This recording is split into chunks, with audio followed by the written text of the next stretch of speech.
சீருடையார் பாகம் 6 அத்தியாயம் 9. இதற்கு போய் யாரேனும் கவலைப்படுவார்களா? சீருடையால் குணவனை இறுக்கி கொண்டாள். இளவம் பஞ்சு மெத்தையில் அவர்கள் இருவரும் ஒரு கழித்து படுத்து கிடந்தார்கள். வாழ்க்கை அப்படித்தான் இருக்கும். புகழ் பெற்றவர்களை நோக்கித்தான் புகழ் பெறாதவர்கள் பாய்வார்கள். கனிந்த மரம்தான் கல்லடிப்படும். மறவர்கள் உங்களுக்கு எதிராக இல்லை, உங்களுக்கு எதிராக உங்களவர்கள்தான் இருக்கிறார்கள். இதையும் நான் தவறு என்று சொல்ல மாட்டேன். நேற்று முளைத்த பயல், மன்னித்து கொள்ளுங்கள், உங்களை உங்கள் கூட்டத்தினர் அப்படித்தானே சொல்கிறார்கள். இலத்திசடையன் ஒரு பொக்கிஷம். சற்றும் தாமதிக்காமல் அந்த குற்றத்தை தான் எடுத்துக்கொண்டது மிக பெரிய அருஞ்செயல். இலத்திசடையனை பெரிதும் தண்டிக்காமல் வெறும் அபராதம் மட்டும் விதித்தது பிரம்மராயருடைய கெட்டிக்காரத்தனம். ஆமாம் சீருடையாள், ஆனால் நான் இன்னும் ஏதாவது அவர்களுக்கு கொடுக்க ஆசைப்படுகிறேன். பாதி எழுந்த வண்ணம் குணவன் சொல்ல அவள் சட்டென்று அவனை மல்லாக்க தள்ளினாள். இது முட்டாள்தனம், ஒருபோதும் இதை செய்யாதீர்கள். நீங்கள் கொண்டு போய் ஏதாவது கொடுத்தால் மறவர்கள் சீறுவார்கள். அது தவிர நீங்களும் குற்றமுள்ளவர் என்று நீங்களே சொல்வது போல ஆகிவிடும். உங்களுக்கு உலகம் தெரியவில்லை, சிற்ப சாஸ்திரம் தவிர வேறு எந்த சாஸ்திரமும் தெரியவில்லை. என்னை கேட்காமல் இம்மாதிரி முடிவுகளை தயவு செய்து எடுக்காதீர்கள். ஆமாம் சீருடையால், அது மிகப்பெரிய தவறாகி போய்விடும் அல்லவா? நான் கொண்டு போய் கொடுத்தால் மறவர்கள் என்னை தாக்கி சிதறடிக்கலாம். அது சரி, இலத்தி சடையினை நோக்கி முஷ்டியை மடக்கினார்களாமே, ராஜராஜருக்கு இது தெரியாமல் போய்விடுமா? சிற்பிகளுக்கு அவமானம் நேர்ந்துவிட்டது என்றுதானே எல்லோரும் நினைக்கிறீர்கள்? இல்லை, சிற்பிகளுக்கு அதிகம் சீரும் சிறப்பும் ஏற்பட போகிறது, எழுதி வைத்துக் கொள்ளுங்கள். எப்படி சொல்கிறாய்? குணவன் கேட்டான். சக்கரவர்த்தி இந்த நிலைமை பார்த்து கோபம் அடைவார். நீங்கள் மிக முக்கியம் என்பது அவர்களுக்கு தெரியும். ஒரு பொழுதும் இந்த வேலை தடைபடக்கூடாது என்பதில் அவர் ஆவல் காட்டுவார். உங்களை சமாதானப்படுத்த வெகு நிச்சயமாக ஏதேனும் செய்யக்கூடும். அதே நேரம் அவர் மற்றவர்களையும் பகைத்து கொள்ள மாட்டார். சீருடையால், எப்படி இவ்வளவு தைரியமாக சக்கரவர்த்தியை பற்றி பேசுகிறாய்? அவரை பற்றி நீ என்ன அறிவாய்? பஞ்சவன் மாதேவி எங்களவர் அல்லவா? பஞ்சவன் மாதேவிக்கு தோழிகள் உண்டல்லவா? பஞ்சவன் மாதேவி தோழிகள் இரவோடு இரவாக இங்கு வந்து எங்களோடு பேசுவார்கள் அல்லவா? அதுவும் தவிர அருண்மொழி பட்டர் நேசிக்கின்ற ராஜராஜியும் எங்கள் இனத்தவர்தான். அங்கு எங்களுக்கு தெரியாமல் என்ன அரசியல் நடந்துவிட முடியும்? ஹா, அப்படியா சொல்கிறாய்? சரி, சோழ தேசத்தில் மறுபடியும் போர் வருமா? வராது. ஏன்? ராஜராஜருக்கு போரின் மீது ஆசை விட்டு போயிற்று. அப்படியானால் இனி போரே சோழ தேசத்தில் இல்லையா? அப்படி சொல்லவில்லையே. ராஜராஜர் பதவியில் இருக்கும் வரை சோழ தேசத்தில் போர் வராது. ராஜேந்திரர் பதவி ஏற்றதும் உடனடியாக போர் வரும். ஆனால் ராஜராஜர் பதவி இறங்கி ராஜேந்திரர் பதவி ஏற இன்னும் சில ஆண்டுகள் போகும். எத்தனை ஆண்டுகள் போகும் என்று நீ நினைக்கிறாய் சீருடையால்? 5 ஆண்டுகள் அல்லது 6 ஆண்டுகள். வேறு என்ன முக்கியமான விஷயங்கள் நடக்கும்? கோயில் பணிதான். தஞ்சை பரமசுவாமி கோயிலை கட்டி முடிக்கும் தருவாயில் மற்ற கோயில்களை செப்பனிட சொல்வார்கள். தேவரடியார்களுக்கு வீடு கட்டி முடித்து விட்டார்கள். அதே போல மறவர் குடியிருப்புகளும் மற்ற வேலையாட்களுக்கு உண்டான குடியிருப்புகளும் பெருகும். குறிப்பாய் கருமார்களுக்கு நல்ல விதமான குடியிருப்புகளை செய்து கொடுப்பார்கள். விளை நிலங்களும் கொடுப்பார்கள். கருமார்களுக்கு பூணூல் அணிந்து கொள்ளும் உரிமை கொடுக்கப்படுமா? குணவன் கேட்டான். நன்றாக கொடுப்பார்களே. இப்போது பிரச்சனை வேறு பக்கம் திரும்பிவிட்டது. அந்தணர்கள் சரி என்றாலும் மறவர்கள் விடமாட்டார்கள். கருமார்களுக்கு எதற்கு பூணூல்? எங்களுக்கும் அப்பொழுது பூணூல் கொடு என்பார்கள். சோழ தேசமும் மொத்தமும் முப்புரி நூல் அணிந்து கொண்டு திரியும். ஒருவேளை பெண்களுக்கும் முப்புரி நூல் அணியும்படி இவர்கள் வேண்டுகோள் விடுக்கலாம் என்று அதை கற்பனை செய்துவிட்டு வாய்விட்டு சிரித்தாள். உன்னிடம் இன்னொரு யோசனை நான் கேட்க விரும்புகின்றேன். என்னுடைய முக்கியத்துவத்தை இங்குள்ளவர்களுக்கு உணர்த்த நான் என்ன செய்ய வேண்டும்? மிக அருமையான கேள்வி. யாருக்கு உங்கள் முக்கியத்துவம் தெரிய வேண்டும்? சக்கரவர்த்திக்கா, இளவரசருக்கா, அல்லது உங்கள் ஆச்சாரியன் உங்களை அருகே வைத்து கொண்டே உங்களை எதிர்க்கிறாரே குஞ்சரமல்ல பெருந்தச்சர் அவருக்கா? பழுவேட்டரையர், மூவேந்த வேளாளர், தளபதி, உபதளபதி, கைக்கோள படை வீரர்கள், மேய்க்காவல் வீரர்கள் என்று பலருக்கும் உங்கள் முக்கியத்துவம் தெரிய வேண்டுமா? குணவன் திகைத்தான். இதற்கு பதில் சொல்ல முடியவில்லை அல்லவா? நான் சொல்கிறேன். குஞ்சரமல்ல பெருந்தச்சருக்கு உங்கள் முக்கியத்துவம் தெரிந்தால், அவர் உங்களை மதித்தால் இந்த மொத்த சோழ தேசமும் மதிக்கும். குஞ்சரமல்லர் மதிக்காது சக்கரவர்த்தி உடையார் ஸ்ரீ ராஜராஜ தேவர் உங்களை மதித்து அடே இங்கு வா என்று கூப்பிட்டால் உடனே பாதி மாற்று குறைந்துவிடும். புரிகிறது புரிகிறது என்றான் குணவன். ஆக குஞ்சரமல்ல பெருந்தச்சர் உங்களை மதித்துவிட்டு சக்கரவர்த்தி உடையார் ஸ்ரீ ராஜராஜ தேவர் அடே இங்கு வாடா என்று கூப்பிட்டால் அது பெரிய விஷயமல்ல. குஞ்சரமல்லர் மதித்தால் ஒரு காலம் சக்கரவர்த்தி உங்களை அடே என்று கூப்பிட மாட்டார். புரிகிறது புரிகிறது. குணவன் பரவசமாக அவளிடம் பேசினான். சட்டென்று அவனை நெஞ்சோடு அணைத்து கொண்டாள் சீருடையாள். நீ குழந்தையடா, குழந்தை. மறுபடியும் சொல்கிறேன், சிற்ப சாஸ்திரம் தெரியுமே தவிர அந்த கணிதம் தவிர உனக்கு வேறு எந்த தந்திரமும் தெரியாது. அதனால்தான் இத்தனை ஆவலாக பள்ளிக்கூட பிள்ளை போல கேட்கிறாய். ஆனால் வல்லவனும் நல்லவனும் ஆகிய ஒரு ஆணை நான் சிநேகிதமாக கொண்டிருக்கிறேன் என்பது எவ்வளவு சந்தோஷமாக இருக்கிறது தெரியுமா?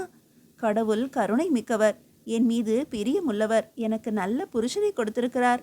அவள் மறுபடியும் தழுவி இதழோடு இதழ் வைத்து முத்தமிட்டாள். குணவன் கிறங்கி போனான். குஞ்சரமல்ல பெருந்தச்சர் மதிப்பது என்பதுதான் முக்கியம் என்று நீ சொல்கிறாய் அல்லவா? அதற்கு நான் என்ன செய்ய வேண்டும்? நான் அழகாக சொல்லித் தருகிறேன். ஆனால் என்னை காட்டி கொடுத்து விடலாகாது. நான் இப்படி சொன்னேன் என்று எவரிடமும் சொல்லக்கூடாது என்றாள் சீருடையாள். மாட்டேன், சொல். கோயிலில் செய்கின்ற வேலையில் பிரச்சனை வருகிற போது என்ன செய்து பிரச்சனையை தீர்க்கலாம் என்று உங்களிடம் வருவார்கள். நீங்கள் இப்பொழுது போலவே குழந்தை போல விழித்து கொண்டு தெரியவில்லையே, யோசிக்கிறேன் என்று ஓரம் போய்விட வேண்டும். யோசிப்பது போல நடிக்க வேண்டும். ஆனால் பிரச்சனை என்ன என்பதை புரிந்து கொண்டு அதன் முடிவை வெளியே சொல்ல தாமதப்படுத்த வேண்டும். ஆனால் நான் அப்படி செய்வதில்லையே சீருடையால். பிரச்சனையினுடைய முடிவு தெரிந்ததும் குதித்து கொண்டு ஓடிப்போய் சொல்லிவிடுவேன். யாரிடம்? குஞ்சரமல்லரிடம். அதுதான் தவறு. அதைத்தான் அவர் உபயோகப்படுத்தி கொள்கிறார். சரி, நானும் அப்படித்தான் யோசித்தேன் என்று சொல்லி உங்களை விலக்கிவிட்டு தான் போய் தன்னுடைய தீர்வாக சொல்லி வருகிறார். ஆமாம், ஆரம்பத்தில் இது சிரமமாக இருந்தது. பிறகு நான் பழகிவிட்டேன். அது உங்கள் நல்ல குணம். குஞ்சரமல்லர் செய்வது திருட்டுத்தனம். உண்மையை சொல்லுங்கள், இப்போது என்ன பிரச்சனை வரும்? கோயிலின் விமானம் பற்றி பிரச்சனை வருமா? இல்லை, வராது சீருடையால். ஏனென்றால் அந்த கணக்குகள் எல்லாம் தீர்மானமாக எழுதப்பட்டு ஓலைகளாக அடுக்கப்பட்ட மாதிரி வரைபடங்கள் உள்ளது. நான் இல்லை எனினும், ஏன் குஞ்சரமல்லரே இல்லை எனினும் அவை செய்து முடிக்கப்பட்டுவிடும். அப்படியா? உச்சியிலே கிரீவம் அமைப்பது பற்றியும் உருண்டைக்கல் வைப்பது பற்றியும் நீங்கள் கவலைப்பட்டு கொண்டிருந்தீர்களே? ஆமாம், ஆனால் அது பற்றியும் குறிப்புகள் எழுதப்பட்டுவிட்டன. என்னிடம் உதவியாளனாக இருப்பவன் கூட அதை கோடு கிழித்து அறுத்து எடுத்து விடுவான். அப்படியானால் இந்த கோயில் கட்டி முடிப்பதில் எந்த பிரச்சனையும் வராதா? சீருடையால் கேட்க குணவன் யோசித்தான். வரும். என்ன? மூல பானலிங்கம் நல்ல உயரத்தில் செய்யப்பட்டிருக்கிறது. அந்த பானலிங்கத்தை ஸ்தாபித்து அதை சுற்றி இதுவரை எங்கேயும் இல்லாதபடிக்கு 8 துண்டுகளாக இருக்கின்ற ஆவுடையாரை பானலிங்கத்தின் நெருக்கமாக இணைக்க வேண்டும். ஒரே கல்லாக செய்யாமல் துண்டு துண்டாக செய்திருக்கிறோம். இது என்னுடைய யுக்திதான். ஆனால் இதை மாட்டுகின்ற பொழுது பிரச்சனைகள் வரலாம். ஏனெனில் அடியில் பத்மம் எழுப்பி பத்மத்தின் மீது ஆவுடையாரை நிலைநிறுத்த வேண்டும். 8 துண்டுகளாக உள்ள ஆவுடையார் சிக்கலான விஷயம். சாந்து பூசி நிற்க வைப்பது கடவுளின் செயல். மனித எத்தனத்தை மீறிய விஷயம் என்றான் குணவன். ஆஹா, இதுதான் குணவன் நித்த வினோத பெருந்தச்சன். எல்லாமும் செய்துவிட்டு இது கடவுள் செயல், அவனுடைய கருணை என்று சொல்லுகிற புத்தி உங்களுக்கு இருக்கிறது. இந்த பணிவு இருந்தால் போதுமே. செயற்கரிய காரியங்கள் நீங்கள் நிறைய செய்வீர்கள். இம்மாதிரி பிரச்சனை வருகிற போது சில நாட்கள் நீங்கள் அந்த பிரச்சனைக்கு உண்டான தீர்வை தாமதப்படுத்துங்கள். குஞ்சரமல்லர் ஏதேனும் சொல்வார் என்று அவரை இழுத்து விடுங்கள். அவர் சொல்கிறாரா என்று பார்ப்போம். சொல்லாவிட்டால்? பெருந்தச்சர் இதற்கு தீர்வு சொல்வது சாதாரணமானது தானே. சொல்லவில்லை என்றால்? சீருடையால் தொடர்ந்து கேட்டாள். என்னிடம்தான் அந்த பிரச்சனை வரும். சக்கரவர்த்தி முதற்கொண்டு சகலரும் என் முகத்தை தான் பார்ப்பார்கள். சரி, என்ன பிரச்சனை வரும்? சாந்து பிரச்சனை. சாந்து இறுகுகின்ற பிரச்சனை வரும். வெறும் ஆவுடையாரை நிலைநிறுத்தி இருக்குவதே பெரிய காரியம். 8 துண்டுகளாக இருக்கின்ற ஆவுடையாரை இணைத்து வைப்பதோ மிக பெரிய கஷ்டம். சாந்து அரைப்பதில்தான் மிகப்பெரிய சூட்சமம் இருக்கிறது. சாந்தை யார் அரைப்பார்கள்? அதற்கென்று ஆட்கள் இருக்கிறார்கள் சீருடையாள். ஆனால் சாந்து மட்டுமே முக்கியமல்ல. 8 கல்லையும் மிக இணைப்பாக இறக்கி வைப்பது, பிறகு சாந்தில் அழுத்துவது, பிறகு இருக்க கட்டுவது. இதில் என்ன பிரச்சனைகள் வரக்கூடும்? அவள் புருவம் சுருக்கி கேட்டாள்.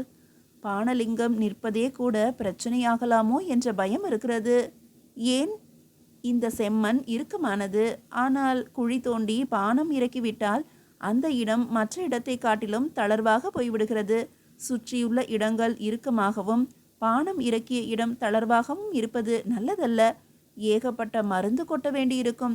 உண்மையை சொல்லப்போனால் 1.5 ஆள் உயரத்துக்கு மணங்கு மணங்காய் மருந்து காய்ச்சி காய்ச்சி கலந்து கலந்து ஊற்ற வேண்டியிருக்கிறது. பானம் இறங்கிய கால் நாழிகையில் மருந்து மொத்தமும் கொட்டி இறுக்கியாக வேண்டும். இந்த வேலையை மிக மிக துரிதமாக செய்ய வேண்டும். சற்று தாமதமானாலும் சாந்து சரியாக குழையாவிட்டாலும் 8 துண்டுகளாய் நேர்த்தியாய் இணையாது. அவ்வாறு இணையாது போனாலும் சிவலிங்க ஸ்வரூபம் சற்று கோணலாக இருக்கும். பானலிங்கம் ஆடினால் அது நல்லதல்ல. அடடா, பயமுறுத்துகிறீர்களே! இது நன்கு வரவேண்டும் என்று நான் இறைவனை வேண்டிக் கொள்கிறேன். எனக்கென்னவோ இதன் மூலம் உங்கள் சிறப்பு வெளிவரும் என்று தோன்றுகிறது. வெளிவந்த பிறகு நான் எப்படி நடந்து கொள்ள வேண்டும்? இது உண்மையான கேள்வி. நான் இல்லை, என் ஈசன் செயல், என் சிவனின் கருணை என்று அமைதியாக இருந்துவிட வேண்டும். பெருந்தச்சரின் சாமர்த்தியம் என்று சொல்லலாம் அல்லவா? இல்லை இல்லை, அந்த சொல்லை நீங்கள் தவிர்த்து விட வேண்டும் என்றால் சீருடையால். ஆனால் குஞ்சரமல்லர் எதிர்பார்ப்பாரே, நான் அவரை கொண்டாட வேண்டும் என்று அடிக்கடி நினைக்கிறார். அதனாலேயே தவிர்த்து விடுங்கள். நீ என் பொருட்டு எவ்வளவு வேகமாக எவ்வளவு கூர்மையாக சிந்திக்கிறாய். ஐயனே, நீ எனக்கு கிடைத்தது அதிசயம். இவ்வளவு பிரியம் என் மீது படர்ந்தது பூர்வ ஜென்ம புண்ணியம். எனக்கு என்ன குறை வைத்திருக்கிறீர்கள்? வரும்பொழுதெல்லாம் நகைகளோடும் ஆடைகளோடும் வருகிறீர்கள். இப்பொழுதுதான் மரப்பெட்டியிலிருந்து எடுத்து எண்ணினேன். கிட்டத்தட்ட 100 புடவைகளை வாங்கி கொடுத்திருக்கிறீர்கள். இங்கு பல தலைக்கோழிகள் இருக்கிறார்கள். விதவிதமான நடனம் ஆடுபவர்கள் இருக்கிறார்கள். ஆனால் இவர்களிடம் இல்லாத புடவையெல்லாம் என்னிடம் இருக்கிறது. என் புடவையை கடன் வாங்கி கொண்டு போய் கட்டுகிறவர்கள் இங்கு ஏராளம். அதனாலேயே எனக்கு இங்கு மதிப்பும் மரியாதையும் இருக்கிறது. செல்வ செழிப்போடு நான் இருக்கிறேன் என்றால் அதற்கு உங்கள் அன்புதான் காரணம். இல்லை சீருடையால், உன்னுடைய அன்புதான் என்னை மலர வைக்கிறது என்றான் குணவன். இன்னொன்று தெரியுமா? நான் சந்தோஷமாக இருக்க காரணம் நீ. உன் அன்பு மட்டுமல்ல, நீ வஞ்சனையின்றி வழங்குகின்ற இந்த சுகம். அவள் உடம்பை தொட்டு காட்டினான். அவள் நாணப்பட்டாள். நான் தன்யனானேன் சுவாமி என்று நாடக பாணியில் சொல்லிவிட்டு சிரித்தாள். அவள் வித்தை தெரிந்த பெண். அந்த பெண் பிரியமாகவும் இருப்பதால் அந்த ஆண் குணவன் எல்லையில்லா சுகத்தில் திளைத்தான். கலவியில் ஈடுபட்டு கொண்டிருக்கும் போதே அவன் மனதிற்குள் சாந்து அரைப்பது பற்றி கணக்குகள் ஓடின. தஞ்சையின் எல்லையில் காவிரி ஆற்றின் கரையில் சீடர்களோடு அமர்ந்திருந்த கருவூர் தேவர் வாய்விட்டு சிரித்தார். ராஜராஜிக்கு தளிச்சேரியில் வீடுகள் ஒதுக்கப்பட்டாலும் அந்த வீட்டை தளிச்சேரி பெண்டுகள் நடனம் பயிலும் இடமாக மாற்றிவிட்டு மேற்கு திசையில் 2 அடுக்காக கட்டப்பட்ட வெள்ளை மாளிகையில் ராஜராஜி அருண்மொழி பட்டனோடு குடி புகுந்தாள். தந்தையோடு தாய் இருக்க, தாயோடு தன் மனைவி அருகே 2 குழந்தை இருக்க, அருண்மொழி பட்டனுக்கு தனியே ஒரு இடம் தேவைப்பட்டது. தன்னுடைய மெய்க்காவல் வீரர்களோடு பேசவும், அவனுக்கென்ற ஒற்றர்களோடு உரையாடவும், அரசாங்க ஓலைகள் சிலவற்றை ரகசியமாக வைத்து கொள்ளவும், படை நடத்தக்கூடிய அளவுக்கு பொக்கிஷம் தயார் செய்து கொள்ளவும், அதை பாதுகாப்பாக வைக்கவும், அது குறித்த செலவுகளை சரியாக கணக்கு பார்க்கவும் ஆட்கள் தேவைப்பட்டார்கள். சரியாக 12 வருடங்களாக அருண்மொழி பட்டனுக்கும் ராஜராஜிக்கும் சிநேகம் இருந்தது. திருமணத்துக்கு நெருக்கமானான். ஆனால் தந்தைக்கு அது தெரிந்ததும், நீ நமது உறவுக்கார பெண்ணை திருமணம் செய்து கொள்வதுதான் சிறப்பு, அதுதான் மரியாதை. உனக்கு பிறகு உன்னுடைய மகன் பிரம்மராயராக வரவேண்டும் என்றால் அணுக்கியின் சகவாசம் மட்டும் போதாது என்று அடிக்குரலில் பிரம்மராயர் மிக நிதானமாக சொல்ல அவனுக்கு அந்த சூழல் புரிந்தது. தனக்கு பேரப்பிள்ளை என்பது அணுக்கியின் மகனாக இருக்கக்கூடாது என்பது பிரம்மராயரின் விருப்பம் என்பது அருண்மொழி பட்டனுக்கு தெரிந்தது. ராஜராஜியிடம் இதை தெரிவித்த போது, அதுதானே நியாயம். இதை மறுத்தால் நமது உறவுகள் தடை செய்யப்படும். நானும் மிரட்டப்படுவேன், நீங்கள் கண்டிக்கப்படுவீர்கள். எதற்கு இந்த கூத்து? அடித்து கொள்ளவா காதலித்தோம்? உங்கள் தந்தை சொல்வதுதான் சரி. ஆகவே நான் இங்கு இருப்பதா வேண்டாமா என்பதையும் அவரிடமே கேட்டு சொல்லுங்கள் என்று தெரிவித்தாள். அதை கேட்க அருண்மொழி பட்டனுக்கு தயக்கமாக இருந்தது. அப்பொழுதெல்லாம் பிரம்மராயரை குறித்த பயம் அதிகமாக இருந்தது அவனுக்கு. போர் பற்றிய ஞானமும் நிர்வாகம் பற்றிய தெளிவும் அவனுக்கு குறைவாக இருந்தன. ஒரு பயிற்சியாளனாக இருந்தானே தவிர தெளிவான அதிகாரியாக அருண்மொழி மாறவில்லை. அதை ராஜராஜியும் புரிந்து வைத்திருந்தாள். அவர் தன்னை பற்றி கேட்க அச்சப்படுவதைக் கண்டு மெல்லிய வருத்தம் இருந்தாலும் பிரச்சனையை தீர்க்க வேண்டும் என்ற தீவிரத்தில் இருந்தாள். பிரம்மராயர் அரண்மனையில் இருந்து திரும்புகின்ற வேளையில் காத்திருந்து பல்லக்கில் அவர் வரும்போது சட்டென்று அருகே போய் நமஸ்கரித்து ஓலையை நீட்டினாள். அரை நாழிகை பேச வேண்டும் என்று அதில் எழுதியிருந்தது. அவள் பெயரையும் எழுதியிருந்தாள். பெயரை பார்த்ததும் பிரம்மராயருக்கு தெரிந்துவிட்டது. நேரடியாய் ராஜராஜியை சந்தித்தது இல்லை என்றாலும் அவர் கூர்ந்து ராஜராஜியை கவனித்து யோசித்தார். மறுபடியும் பல்லக்கு அரண்மனைக்கு திரும்பியது. இந்த விஷயம் வீட்டில் வைத்து பேசப்படும் என்று நினைத்திருந்த ராஜராஜிக்கு ஆச்சரியமாக இருந்தது. அரண்மனைக்கு போனால் என்ன அர்த்தம்? அரசரிடம் இது பற்றி கேட்கப்படுமோ என்று மெல்லிய பயம் வந்தது. ஆனாலும் வருவது வரட்டும் என்று காத்திருந்தாள். அரை நாழிகையில் ஒரு பெண் அதிகாரச்சி வந்து ராஜராஜியை அரண்மனைக்குள் அழைத்து போனாள். அது வரையிலும் அரண்மனைக்குள் ராஜராஜி நுழைந்ததில்லை. நுழைந்து உள்ளே போய் 2 தெருக்கள் கடந்து அரண்மனை போன்ற ஒரு இடத்தில் நின்றாள். அவளை வாசலுக்கு வந்து சேடி வரவேற்றாள். பிறகு உள்ளே அழைத்து போனாள். உள்ளே குந்தவை பிரம்மராயரோடு அமர்ந்திருக்க ராஜராஜி போய் கதவோரம் நின்றாள். குந்தவை கை நீட்டி அழைக்க அருகே போய் பணிந்து எழுந்தாள். பிரம்மராயரையும் ஒருமுறை நமஸ்காரம் செய்தாள். அவனுக்கு திருமணம் நிச்சயம் செய்திருக்கிறார்களே அம்மா. குந்தவை எடுத்த எடுப்பில் பேச ராஜராஜிக்கு சற்று திகைப்பாக இருந்தது. சில வினாடிகள் அமைதிக்கு பிறகு, அதுதானே முறை, அப்படித்தானே செய்ய வேண்டும் என்று பதில் சொல்ல குந்தவை மெல்லியதாக விழி உயர்த்தினாள். நல்லது. அவன் மனைவிக்கு உன்னுடைய இருப்பு பிடிக்கவில்லை என்றால் நான் விலகி விடுவேன். அப்படி விலகுவதற்கு இப்பொழுதே விலகிவிடலாமே. நான் வாழ்ந்து விட்டேனே, அதனால்தான் இந்த வாய்ப்பு நீடிக்காதா என்று இறைஞ்சுகின்றேன். இப்பொழுது இறைஞ்சுவாய், பிறகு எங்களை எள்ளி நகையாடுவாய். பிரம்மராயர் உரத்த குரலில் பேசினார். ராஜராஜி அதற்கு மறுமொழி பேசவில்லை. பார்ப்புகழும் பிரம்மராயரை ஒரு தேவரடியார் எப்படி எள்ளி நகையாட முடியும் என்று எனக்கு தெரியவில்லை. நான் அருண்மொழி பட்டரை நேசிக்கிறேன். அவரோடு நெருக்கமாக இருந்து வருகிறேன். அவர் காதலை நான் உணர்ந்திருக்கிறேன். நானும் அவரை காதலிக்கிறேன். மறைமுகமாகவோ பல பேர் எதிர்ப்போடோ நான் அதை செய்ய விரும்பவில்லை. நான் தேவரடியார். எனக்கு கணவன் என்று எவரும் இல்லை. அதே சமயம் கணவர் என்று நாங்கள் ஒருவரை வரிக்கவும் முடியும்.